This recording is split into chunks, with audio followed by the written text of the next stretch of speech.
It was a quote by an astronaut who had spent 6 months on the space station.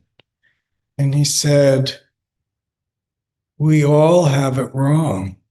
From the perspective of living on Earth, there are boundaries, there are separations, there's this feeling of I'm here and everything else is out there.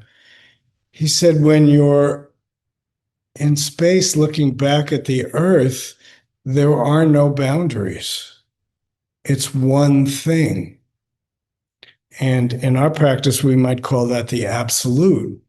Things as they are before thinking, the totality of everything and the interplay that's happening, but it's one thing.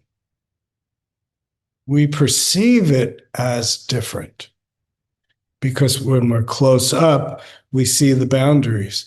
But flying on an airplane, you look down, you can't tell the difference between Kansas and Missouri. That's an artificial boundary. I know when I've flown to Mexico and you get up, you're flying over the border around San Diego.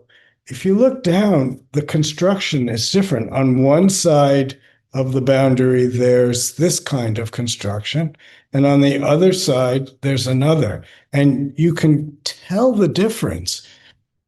But that difference is because right down on the land, there's this boundary. So people on this boundary, side of the boundary, create things this way, on this side, a different way.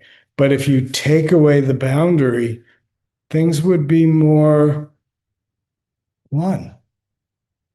And our minds are so locked into opposites thinking, it's either this or that. When in reality, it's this and that.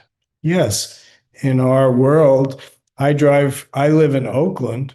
I drive here to the Zen Center. I cross a boundary between Oakland and then into Berkeley to come to the Zen Center. If you didn't see the sign, you wouldn't know anything changed. We focus on change and difference, but without the sign, we don't really know. So I think what Bob is talking about in a way is stepping back from the signs and moving into a lived experience.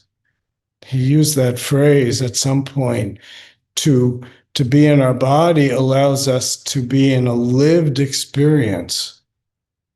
What I notice with myself and others is that we end up dwelling in the conceptual space and we mistake that for life.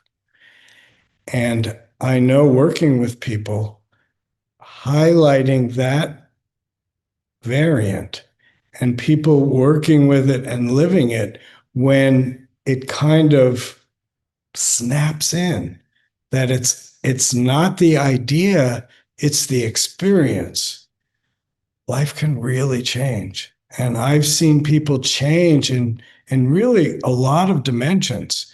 It's almost like sometimes it's the last piece that needs to come together to get out of the framework of life as a concept and into the lived reality of the moment.